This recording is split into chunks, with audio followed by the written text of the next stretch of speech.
ফাল্গুনির মায়ের বাড়ির পাশেই কয়েকটা বাড়ি ছাড়িয়ে এক বাড়িতে বিয়ে হয়। অর্থাৎ ফাল্গুনির মায়ের বাড়ি এবং শ্বশুর বাড়ির মধ্যে মাত্র 10 হাতের দূরত্ব ছিল। আর সেই জন্য ফাল্গুনি বিয়ের পর থেকেই শ্বশুর বাড়ির চেয়ে মায়ের বাড়িতেই বেশি থাকতে পছন্দ করত। যখনই তার ইচ্ছা হয় তখনই সে তার ছেলেকে নিয়ে আবার কখনো স্বামীকে নিয়ে মায়ের বাড়িতে চলে আসে। আর এভাবেই দেখতে দেখতে সময় কাটে। এরই মধ্যে বৈশাখী দেবী তার ছেলে প্রকাশের বিয়ে ঠিক করে ফেলে। ফাল্গুনি, তোর ভাইয়ের বিয়ে তো এসেই গেল প্রায়, আর বেশি দিন বাকি নেই।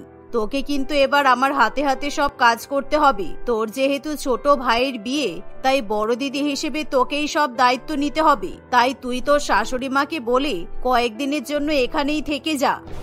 না না মা, এটা আবার হয় নাকি? আমার বাড়িতে কত কাজ থাকে বলো তো।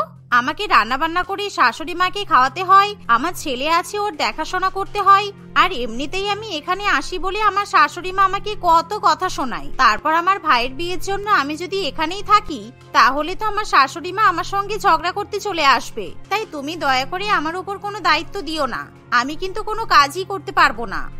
এই বলে ফাল্গুনি শ্বশুর বাড়িতে চলে যায়। আসলে ফাল্গুনি ভীষণই চালাক, চতুর এবং কাজ চোর মেয়ে ছিল। সে সবসময় কাজের হাত থেকে বাঁচার জন্য মিথ্যা কথার আশ্রয় নিত। আর সে খুব ভালো করেই জানে বিয়ে বাড়িতে অনেক রকমের কাজকর্ম থাকে, তাই সে আগে ভাগে মাকে মিথ্যা কথা বলে সেখান থেকে কেটে পড়ে। আর সেই দিনের পর থেকে ফাল্গুনি বেশ কিছুদিনের জন্য নিজের মায়ের বাড়িতে আসে না, যা দেখে বৈশাখী দেবী প্রচন্ড পরিমাণে রেগে যায়। আর ফাল্গুনি একেবারে তার ভাইয়ের বিয়ের দিনই মায়ের বাড়িতে আসে, যাতে তাকে বিয়ের আগে কোনো রকম কাজকর্ম করতে না হয়। আর এভাবেই দেখতে দেখতে প্রকাশের সঙ্গে বিয়ে হয়ে যায়। আর বিয়ের পর প্রকাশ তার বউ কাজলকে বাড়িতে নিয়ে আসে। মা, তুমি তোমার বৌমাকে বলে দিয়েছো তো যে আমার শ্বশুর বাড়ি একেবারে কাছেই, তাই আমি সবসময় এখানেই থাকি? আগে থেকেই বলে দাও, তা না হলে আবার পরে বলবে যে আমার ননদ দিন রাত এখানে এসে পড়ে থাকে। না রে, আমি কিছুই বলিনি। বিয়ের সময় তুই তো কাজের হাত থেকে বাঁচার জন্য একেবারে আমাদের সঙ্গে বাড়ির অতিথিদের মতোই ব্যবহার করেছিস। সেই জন্য বৌমা ভেবেছে তুই হয়তো দূরে কোথাও থাকিস। তাছাড়া তুই তো বললি তুই এখানে এসে থাকলে তোর শাশুড়ি মা তোর সঙ্গে ঝগড়া করে, তাই এখানে আর শুধু শুধু আসার কোনো দরকার নেই। তুই নিজের সংসারে সুখে থাক। বাবা, বৌমা বাড়িতে আসতে না আসতেই তুমি তো দেখছি তোমার রূপ পাল্টে ফেলেছো। মা, বৌমাকে পেয়ে গেছো, এখন আর বুঝি আমার কোনো দরকার নেই, তাই তো? তুমি এতটা চালাক তা তো আমি জানতাম না। একদমই নয়, এমনি সময়েও আমি তোকে কখনো দরকারে পাশে পাই না। আর তুই আমার বাড়ির কাছে থাকিস ঠিকই, কিন্তু কখনো আমার কোনো কাজে তুই সাহায্য করিস না। তাই তুই এই বাড়িতে আসিস বা না আসিস তাতে আমার কিছুই যায় আসে না। মায়ের মুখে এমন কথা শুনে ফাল্গুনি নিজের জালে নিজেই ফেসে যায়। তাই সে কি বলবে বুঝে উঠতে না পেরে চুপচাপ সেখান থেকে চলে যায়। কিন্তু আবার কিছুক্ষণ পর সে আবার মায়ের বাড়িতে চলে আসে।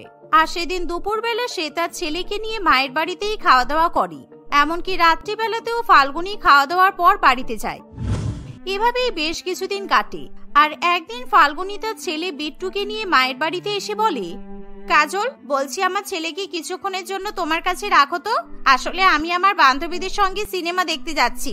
আজকে আবার কিছু শপিং করারও কথা আছে। অনেকদিন হয়ে গেল বাইরে যাওয়া হয় না তো, তাই একদম বাড়িতে থাকতে ভালো লাগছে না। আসলে আমার ছেলেটার জন্য আমি কোথাও যেতে পারি না, জানো। ঠিক আছে দিদি, তুমি বিট্টুকে রেখে যাও, কোনো সমস্যা নেই। আমি বিট্টুর দেখাশোনা করব। বিট্টু, এসো, আমার কাছে এসো। না বৌমা, বিট্টুর দেখাশোনা করার দায়িত্ব তোমাকে নিতে হবে না। তুমি যদি একদিন বিট্টুর দেখাশোনা করার দায়িত্ব নাও তাহলে কিন্তু ফাল্গুনি প্রত্যেকদিন তোমার কাছে বিট্টুকে রেখে চলে যাবে। তারপর কিন্তু তুমি খুব সমস্যায় পড়বে। তাই আমি প্রথম দিনই তোমাকে সাবধান করছি। ফাল্গুনি, তোর বৌদি এখন বিশ্রাম করবে, কারণ সকালবেলা থেকে উঠে তোর বৌদি অনেক কাজকর্ম করেছে। আর আমরা এইমাত্র খাওয়া দাওয়া করে উঠলাম, সন্ধ্যাবেলা আবার বৌমাকে রান্নাও তো করতে হবে। শাশুড়ি মায়ের মুখে এমন কথা শুনে কাজল প্রচন্ড পরিমাণে অবাক হয়।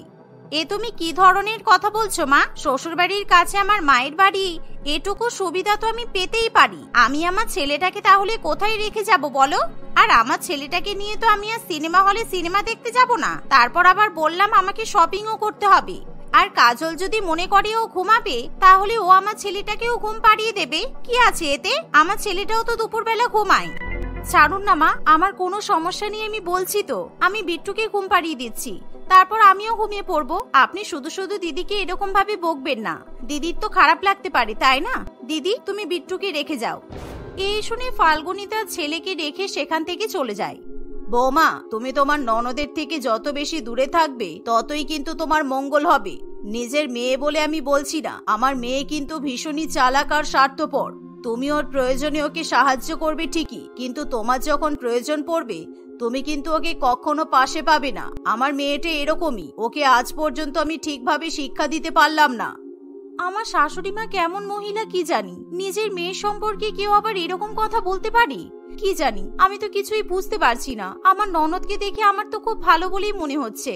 বেচারি একটু বন্ধুদের সঙ্গে সিনেমা দেখতে গেছে, শপিং করতে গেছে, সেই জায়গায় আমি একটু ছেলের দেখাশোনা করতেই পারি, এতে সমস্যা কোথায়?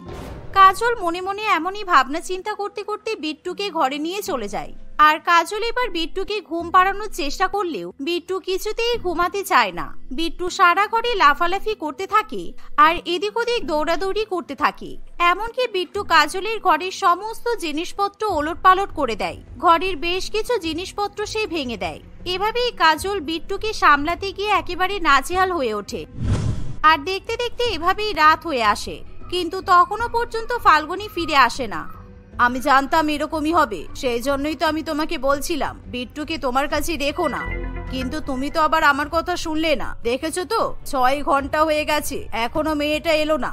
তোমাকে আবার রাতের জন্য খাবারও তো রান্না করতে হবে। তুমি এক কাজ করো, বিট্টুকে আমার পাশে বসিয়ে রেখে রান্নাঘরে গিয়ে রান্নাটা করে নাও। এই শুনে কাজল রান্নাঘরে যায় আর রাত্রিবেলার জন্য খাবার রান্না করতে শুরু করে। এভাবেই দেখতে দেখতে প্রায় 1 ঘন্টা কেটে যায়।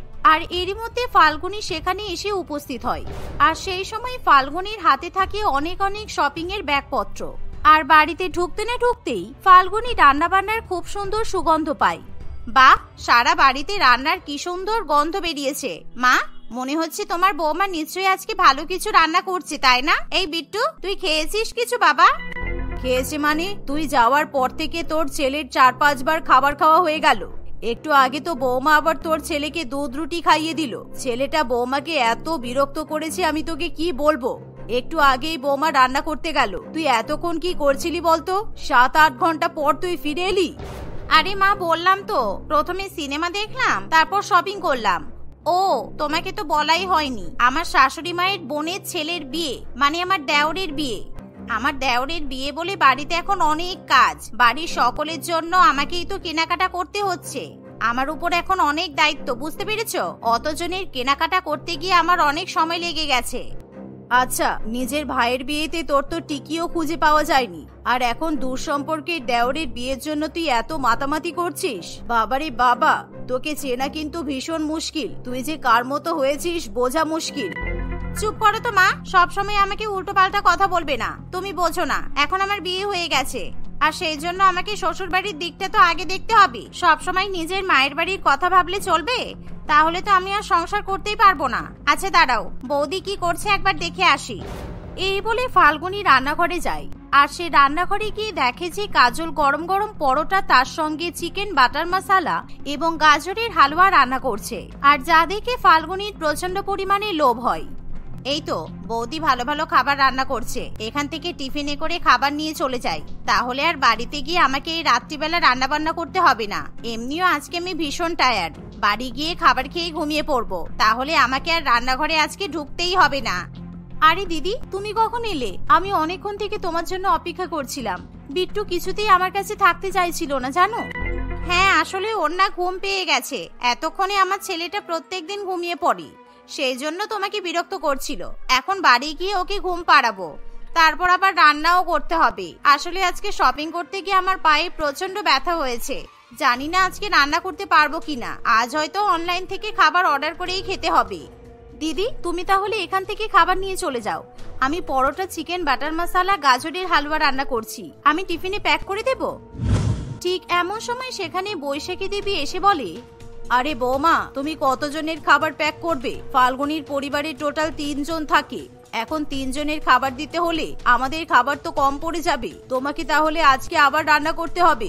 কিন্তু কাজল তার শাশুড়ি মায়ের কোনো কথাতে পাত্তা না দিয়েই ফাল্গুনীর শ্বশুর বাড়িতে খাবার পাঠানোর জন্য খাবারগুলো টিফিনে ভরে দেয়। আর যার ফলে ফাল্গুনী খুশি হয়ে সেই টিফিনগুলো নিয়ে বাড়িতে চলে যায়। তবে বৈশাখী দেবী এবার তার বৌমার উপর প্রচন্ড পরিমাণে রেগে যায়। আর এভাবেই কিছুদিন কাটে। আর প্রত্যেকদিনই ফাল্গুনী চালাকি করে কাজলকে বোকা বানাতে থাকে। আর একদিন বৈশাখী দেবী কিছুতেই তার মেয়ের চালাকি সহ্য করতে পারে না। বৌমা, এতদিন ধরে তোমাকে আমি বোঝানোর চেষ্টা করছি, কিন্তু তুমি তো আমার কোনো কথা বুঝতেই চাইছো না। আজকে আমি তোমাকে বুঝিয়ে দেব যে কেন আমি তোমাকে সব সময় আমার মেয়ের থেকে দূরে থাকতে বলি। আমার মেয়ে কতটা চালাক, কতটা স্বার্থপর, সেটার আজকে আমি তোমাকে প্রমাণ দেব। চলো আমার সঙ্গে। এই বলে বৈশাখী দেবী তার বৌমাকে নিয়ে ফাল্গুনীর শ্বশুর বাড়িতে চলে যায়। আর ফাল্গুনী তার মা এবং বৌদি দুজনকে দেখে প্রচন্ড পরিমাণে অবাক হয়। আসলে ফাল্গুনী, আর বলিস না, আমাদের না হঠাৎ করে গ্যাস শেষ হয়ে গেছে। আমি আবার গ্যাস বুক করতেও ভুলে গেছি। আর কালকে যেহেতু রবিবার, কালকেও গ্যাস ডেলিভারি হবে না। তাই এই দুদিন আমরা কিভাবে রান্না বান্না করব ভেবে না পেয়ে তোর বাড়িতে চলে এলাম। এই দুদিন আমরা তোদের বাড়িতেই থাকবো, তোর কোনো অসুবিধা নেই তো? এমন কথা শুনে ফাল্গুনী প্রচন্ড পরিমাণে ভয় পেয়ে যায়, কিন্তু সে মুখের উপর তার মা এবং বৌদিকে না বলতে পারে না। তাই সে মনে মনে তখনই ফোন দিয়ে এঁটে ফেলি। আরে না না মা, আমার আবার অসুবিধা কিসের হবে? এমনিও তো তোমরা আমার বাড়িতে কখনো আসো না, তাই তোমরা এখানে এসেছো দেখে আমি খুব খুশি হয়েছি। অন্তত দুদিন নিজের হাতে রান্না করে তোমাদেরকে তো খাওয়াতে পারবো। আচ্ছা তোমরা একটু বসো, আমি আসছি। হ্যাঁ, আসলে আমার মাথাটা কেমন যেন ঘুরছে, মনে হচ্ছে প্রেসার লো হয়ে গেছে। এই বলে ফাল্গুনী নিজের ঘরে চলে যায়। আর ফাল্গুনীর পেছন পেছন তার মা এবং বৌদিও যায়, কিন্তু তারা ফাল্গুনীর ঘরের মধ্যে প্রবেশ না করে জানালা দিয়ে ফাল্গুনীকে লক্ষ্য করতে থাকে। আমি খুব ভালো মতোই বুঝতে পারছি আমার মা আমার সঙ্গে চালাকি করার চেষ্টা করছে। আমি হিসাব রেখেছি, 10 দিন আগেই ডেলিভারি বয় গ্যাস সিলিন্ডার দিয়ে গেছে। এত তাড়াতাড়ি তাহলে কিছুতেই গ্যাস শেষ হওয়ার কথা নয়। এখন আমাকে যে করেই হোক নাটক শুরু করতে হবে, যাতে বৌদি নিজেই আমার বাড়িতে রান্না বান্না করে আমাকে খাওয়ায়। রান্নাঘর থেকে আমি পেঁয়াজ নিয়ে চলে এসেছি। এই পেঁয়াজটা এখন আমি বগলে রেখে দেব, আর থার্মোমিটার দিয়ে জ্বর মেপে বৌদিকে দেখাবো। আর বৌদি যা বোকা, খুব সহজেই আমার জালে ফেসে যাবে। ফাল্গুনীর মুখে এমন কথা শুনে কাজল প্রচন্ড পরিমাণে অবাক হয়। আর কাজল আজকে বুঝতে পারে তার ননদ কতটা স্বার্থপর। তাই সেদিনই কাজল তার শাশুড়ি মাকে নিয়ে নিজের বাড়িতে ফিরে যায়। আর সেদিন যেহেতু কাজল ফাল্গুনীর আসল রূপ জানতে পেরে যায়, তাই সে আর কোনো মতে তার ননদকে পাত্তা দেয় না। সে এখন তার শাশুড়ি মায়ের কথা শুনেই চলে, যার ফলে ফাল্গুনী আর কিছুতেই তার বৌদির কাছে পাত্তা পায় না। তাই সে মায়ের বাড়িতেও খুব একটা যেতে পারে না। এভাবেই ফাল্গুনী শুধুমাত্র নিজের বাজে ব্যবহারের জন্য তার মায়ের বাড়ির সকলের কাছে নিজের গুরুত্ব হারিয়ে ফেলে। রীতা এবং শিয়া তাদের স্বামী শাশুড়ি মা রত্না দেবী এবং দেওর সোম, শুভ ও আলোর সঙ্গে বাস করে। রত্না দেবীর দুই বৌমা ভীষণ মডার্ন প্রকৃতির মেয়ে ছিল। তাদের চালচলন, পোশাক পরার ধরন, কথাবার্তায় আধুনিকতার ছাপ ভীষণভাবে লক্ষ্য করা যেত। তারা গ্রামের কালচার একেবারেই পছন্দ করত না। দুই বৌমা শহুরে হওয়ায় তাদের মধ্যে ভীষণ পরিমাণে অহংকার ছিল। নিজেদের রূপ এবং শহুরে ভাবধারার অহংকারে দুইজনেরই মাটিতে পা পড়ত না। একদিন, ও মাই গড, রেগুলার বাইরে থেকে ফুড অর্ডার করে খেতে খেতে আমার জিভটা জাস্ট পচে গেছে। এবার আমাদের একটু স্বাদটা চেঞ্জ করতে হবে। তাহলে চলো আজকে আমরা বাইরে গিয়ে সবাই ডিনার করে আসবো। আজকে এমনিতেও আমার বর আমাকে একটা ডায়মন্ডের রিং কিনে দেবে বলেছে। আমার ডায়মন্ড রিং কেনা হয়ে গেলে আমরা সবাই একসাথে একটা বড় রেস্টুরেন্টে ডিনার করে নেব। রীতা শিয়ার কথা শুনে রাজি হয়ে যায়। দুই মডার্ন বৌমার কথাগুলো রত্না দেবী শুনে ফেলে। সে তাদের কাছে এসে বলে, তোমাদের দুইজনকে নিয়ে আমি আর পারবো না। তোমাদের দ্বারা মনে হয় না সংসার হবে। এত বড় লোকদের মতো আধুনিক চাল কিন্তু ভালো নয়। এবার মনে হচ্ছে আমার বাকি ছেলেদের বিয়ে দিতেই হবে। হ্যাঁ, ওদের বিয়ে হলে তো খুবই ভালো হবে। আপনার ঘরে আমাদের দুইজনের মতো আরো দুজন মডার্ন বৌমা আসবে। এক্স্যাক্টলি, মডার্ন এডুকেটেড না হলে আমাদের সাথে ঠিক উঠতে বসতে পারবে না। ওদের বউয়েরা যদি আমাদের দুজনের মতো মডার্ন কালচারের না হয়, তাহলে লোক সমাজে পরিচয়ও দিতে পারবো না। কোনো দরকার নেই। তোমাদের দুজন মডার্ন বৌমাকে নিয়ে আমার কপালে এমনিও দুর্ভোগের শেষ নেই। আর আমার কোনো মডার্ন বৌমার দরকার নেই। আমি আমার বাকি ছেলেদের জন্য গ্রামের মেয়েদেরকে নিয়ে আসবো, যাতে ওরা আমার খেয়াল রাখতে পারে আর মন দিয়ে সংসারও করতে পারে।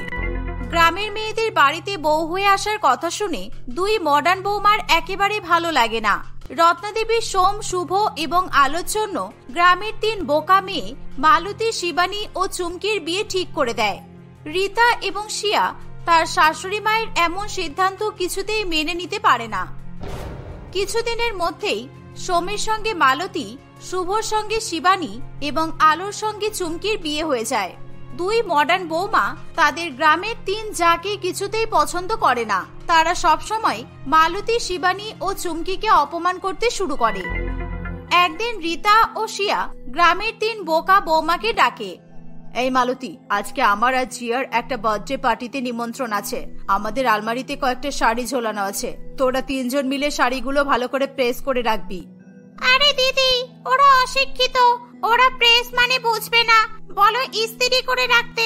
ওরা ইংলিশ বুঝতে পারে না, ওদের সাথে বাংলায় কথা বলতে হবে। তিন গ্রামের বৌমার এমন ধরনের কথা শুনে খুবই খারাপ লাগে। দিদি, আমরা গ্রামের মেয়ে, আমরা একটু বোকা ধরনের বলে তোমরা সবসময় আমাদেরকে কথা শোনাও, এটা তো ঠিক নয় বলো। আমরাও তো তোমাদের মতো এই বাড়ির বউ, আমরা তো চাকর নই। তোমরা ভালো মুখে কোনো কাজ বললে আমরা করে দেব, শুধু আমরা তোমাদের মতো শহুরে নই, তাই আমাদের সবসময় তোমাদের কাছে কথা শুনতে হয়। এই চুপ কর, যা বলেছি সেই কাজটা তাড়াতাড়ি কর। মালতী, শিবানী ও চুমকি তাদের মডার্ন দুই বড় জায়ের শাড়িগুলো প্রেস করতে চলে যায়। তারা আলমারিতে অনেক ধরনের শাড়ি দেখে কিছুতেই বুঝতে পারে না কোন শাড়িগুলো আয়রন করার দরকার। এর মধ্যে কোন শাড়িগুলো ওরা পরে যাবে কিছুই তো বুঝতে পারছি না রে। সব কেমন সাদা মাটা ধরনের, এমন শাড়ি পরে কেউ অনুষ্ঠান বাড়িতে যায়? কেমন ঘর মোছার নেতার মতো শাড়িগুলো। হ্যাঁ, শাড়িগুলো কেমন সব পুরানো হয়ে গেছে। দাদারা মনে হয় আমাদের দুই বড় জাকে ভালো শাড়ি কিনে দেয় না।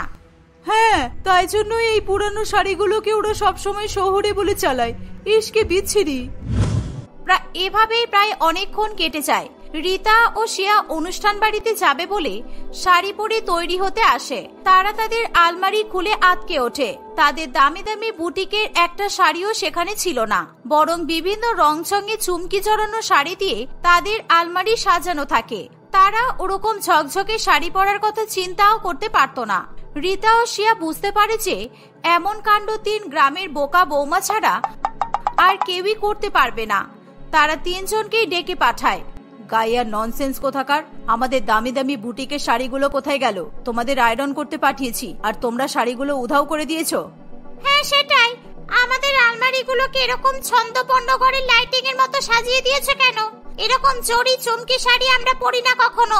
ছি, যত সব ওল্ড ফ্যাশন। আমাদের সব্যসাচী কালেকশনের শাড়িগুলো কোথায় গেল? ই বাবা, দিদি, তোমরা পাড়ার সব্যসাচী কাকুর দোকানে ওই ঘর মোছার কাপড়গুলো শাড়ি বানিয়ে পরো? আমি জানতাম দাদা তোমাদের শাড়ি কিনে দেয় না, তাই জন্যই তো আমরা সুন্দর সুন্দর শাড়ি দিয়ে তোমাদের আলমারি ভরিয়ে দিয়েছি। তোমরা ওইগুলো পরে অনুষ্ঠান বাড়িতে যাও। আমরা তিনজন ওই শাড়িগুলো বাইরের আবর্জনায় ফেলে দিয়েছি। হোয়াট, ফেলে দিয়েছো মানে? আর সব্যসাচী কাকু, উনি তোমাদের কাকু হলো কিভাবে? ইস, যত ঘুটেওয়ালি গেও ভূতগুলো এখানে এসে জুটেছে। যাও, বেরিয়ে যাও বলছি আমাদের ঘর থেকে। আজকে তোমাদের একদিন কি আমাদের একদিন। আমাদের শাড়িগুলো নাকি ঘর মোছার কাপড়, দেখাচ্ছি মজা। দুই মডার্ন বৌমা তিনজন গ্রামের বৌমাকে ভীষণ অপমান করে। রত্নাদেবী এত চিৎকার চেঁচামেচি শুনে তাদের ঘরে চলে আসে। রীতা ও শিয়া তাদের শাশুড়ি মাকে সব কথা জানায়, কিন্তু রত্নাদেবী তার তিন বোকা বৌমার দোষ ঢাকার চেষ্টা করলে রীতা ও শিয়া ভীষণ রেগে যায়। রত্নাদেবী তার তিন বৌমাকে রান্নাঘরে সকলের জন্য রান্না করতে পাঠিয়ে দেয়। তোমরা যদি সবসময় তিনজনকে এভাবে কথা শোনাও, তাহলে ওরা তো কোনোদিনও শহুরে কোনো আদব কায়দা শিখবে না। তোমাদের তো ওদেরকে একটু শিখিয়ে পড়িয়ে নিতে হবে। সবসময় এভাবে বকাবকি করো না ওদেরকে। এই বলে রত্নাদেবী চলে যায়। আমাদের শেখাতে পড়াতে বয়েই গেছে, এই তিনজন ছাগলকে কিভাবে বাড়ি থেকে তাড়াতে হয় আমি ভালো করে জানি। হ্যাঁ, এদের কাজ করিয়ে করিয়ে আমরা এমন ডিস্টার্ব করব যাতে ওরা নিজেরাই বাড়ি ছেড়ে চলে যায়। গাইয়াগিরি ছুটিয়ে দেব একেবারে। একদিন দুই মডার্ন বৌমা মালতী, শিবানী ও চুমকিকে ঘর পরিষ্কার করতে বলে, কিন্তু তারা কিছুতেই ঘর পরিষ্কার করতে চায় না, কারণ তাদের বাড়িতে কাজের মেয়ে ছিল। তোমরা কাজের দিদিকে দিয়ে ঘর পরিষ্কার করো, আমরা ঘর পরিষ্কার করব না। কিন্তু রীতা ও শিয়া তিন বোকা বৌমাকেই ঘর পরিষ্কার করার জন্য বারে বারে জোর করতে থাকে। আরে তোরা বুঝতে পারছিস না, আমাদের কাজের দিদি খুব নোংরা কাজ করে, তাই তোদের তিনজনকে আমরা ঘর পরিষ্কার করতে বলছি, কারণ তোরা তো বিয়ের আগে মনে হয় গ্রামে এসবই করতিস। মানে দিদি বলছে যে তোমরা তো ঘরের কাজ ভালোই করতে পারো, তাই প্লিজ তোমরা একটু পরিষ্কার করে দাও। ঠিক আছে, এত করে যখন বলছো আমরা তিনজন ঘরবাড়ি মুছে দিচ্ছি। মালতী, শিবানী ও চুমকি সারা ঘরবাড়ি মুছতে শুরু করে দেয়, কিন্তু তারা শহুরে পদ্ধতিতে ভ্যাকিউম টিউব দিয়ে ঘর পরিষ্কার করতে পারে না। কিভাবে ভ্যাকিউম টিউব ব্যবহার করতে হয় তারা সেটাই বুঝতে পারে না। অন্যদিকে রীতা ও শিয়া মুখে ফেসিয়াল করে চোখে শসা লাগিয়ে সোফার উপর শুয়ে থাকে, আর অন্যদিকে মালতী, শিবানী ও চুমকি ভ্যাকিউম টিউবের ঢাকনা খুলে তার মধ্যে ডিটারজেন্টের জল মিশিয়ে দেয়। আমার মনে হয় এভাবে শহরের লোকজন ঘরবাড়ি মোছে। বাবা, কত সব আধুনিক পদ্ধতি!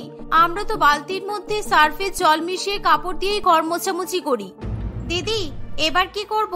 এই বোতামটা কি টিপে দেব? না হলে তো ঘরবাড়ি পরিষ্কার হবে না। হ্যাঁ, টিপে দাও, দেখবে চারিদিক পরিষ্কার হয়ে ঝকঝক করবে। এই বলে 3 গ্রামের বৌমা যেই ভ্যাকিউম টিউবের সুইচটা টিপে দেয়, তখনই চারিদিকে ডিটারজেন্টের জল ছিটিয়ে পড়ে। তারা কিছুতেই ভ্যাকিউম ক্লিনারকে নিজেদের আয়ত্তে আনতে পারে না। তখনও রীতা এবং শিয়া মনের আনন্দে সোফার উপর শুয়েছিল।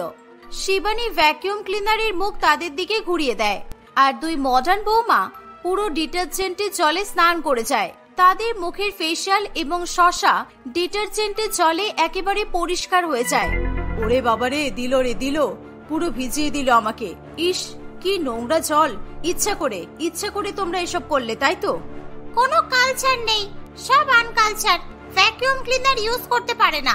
মাঝে কি করতে তোমাদের মতো বোকা পাঠাগুলোকে বাড়ির বউ বানিয়ে এনেছে আমরা জানি না বাবা। সারা গা আমাদের নোংরা করে দিল। রীতা ও শিয়া রেগে গিয়ে নিজেদের ঘরে চলে যায়। মালতী, শিবানী ও চুমকি আবার নিজেদের হাতে পুরো বাড়িটা পরিষ্কার করে। এভাবেই কোনো না কোনো বোকামির জন্য 3 জন তাদের মডার্ন জায়েদের কাছে বকা শুনত, কিন্তু তারা কখনোই নিজেদেরকে শহরের আদব কায়দার সঙ্গে মানিয়ে নিতে পারত না। একদিন রীতা ও শিয়া সিঁড়ি থেকে নামতে গিয়ে নিজেদের অজান্তেই সিঁড়ির পাশে রাখা একটা সুন্দর দেখতে শোপিস ধাক্কা মেরে ভেঙে দেয়। এই শিয়া, এবার কি হবে রে? এই শোপিসটা তো মায়ের বিদেশে থাকা বোন মাকে জন্মদিনে গিফট করেছিল। মা যদি জানতে পারে আমরা ভেঙে দিয়েছি, তাহলে মা তো আমাদের শেষ করে দেবে। হ্যাঁ গো দিদি, আর এই শোপিসটা অনেক দামি। শিবানী, মালতী ও চুমকি এই ঘটনা দেখে ফেলে। কি হয়েছে দিদি, ভয় পাচ্ছ কেন? মানুষ মাত্রই ভুল হতে পারে। মা যদি জানতে পারে তোমরা অজান্তে এটা ভেঙে ফেলেছো, মা কিছুই মনে করবে না। হ্যাঁ, মায়ের থেকে যদি বিষয়টা লুকিয়ে যাও তাহলে মা তো আরো খারাপ ভাববে। হ্যাঁ, তোমরা তো এখন আমাদেরকে ফাঁসাতেই চাইবে। যত সব, মাকে যদি বলেছো তাহলে তোমাদের কিন্তু এই বাড়িতে টেকা দায়ী হয়ে যাবে। এই ভাঙা টুকরোগুলো সবকটা প্যাকেটে ভরে লুকিয়ে দাও। এই বলে রীতা ও শিয়া সেখান থেকে চলে যায়। প্রায় অনেকক্ষণ পর রত্নাদেবী তার পছন্দের শোপিসটা খুঁজে না পেয়ে তার 5 বৌমাকে ডেকে পাঠায়। রীতা ও শিয়া ভয়ে ঘামতে শুরু করে। সেই সময় মালতী, শিবানী ও চুমকি সেই পাথরের তৈরি শোপিসটা সকলের সামনে নিয়ে আসে। মা, এই শোপিসটা খুব নোংরা হয়েছিল, তাই আমরা ভালো করে এটা পরিষ্কার করে দিয়েছি। এই বলে 3 জনে পাথরের তৈরি শোপিসটা সিঁড়ির পাশে সুন্দর করে সাজিয়ে দেয়। শ্বেত পাথরের শোপিসটা আবার আগের মতো অক্ষত অবস্থায় দেখে রীতা ও শিয়া খুবই অবাক হয়। তারা কিছুতেই সঠিক ঘটনা আন্দাজ করতে পারে না। রীতা দেবী ঘরে চলে গেলে মালতী বলে, দিদি ভাই, আমরা গাইয়া হতে পারি, তোমাদের মতো শহুরে আদব কায়দা না জানতে পারি, কিন্তু আমরা ঢেড়স নই, আমাদের যথেষ্ট গুণ আছে। তোমরা চলে যাওয়ার পর আমরা 3 জন মিলে এটাকে অনেক কষ্টে আঠা দিয়ে লাগিয়েছি আর ডিজাইন করে জোড়া লাগিয়ে দিয়েছি, আর কখনোই এটা ভাঙবে না। আর আমরা কখনো মাকে বলবো না যে তোমরা এই দামি মূর্তিটা ভেঙে ফেলেছিলে, কারণ আমরা চাই না তোমরা 2 জন মায়ের কাছে বকা খাও। রীতা এবং শিয়া 3 বোকা বৌমার কথা শুনে খুবই লজ্জায় পড়ে যায়। তারা 3 জনের কাছে নিজেদের কৃতকার্যের জন্য অনেক ক্ষমা চায়। 3 জন তাদের মডার্ন 2 জাকেও ক্ষমা করে দেয়। তারপর থেকে তারা সকলে মিলেমিশে সংসার করতে থাকে।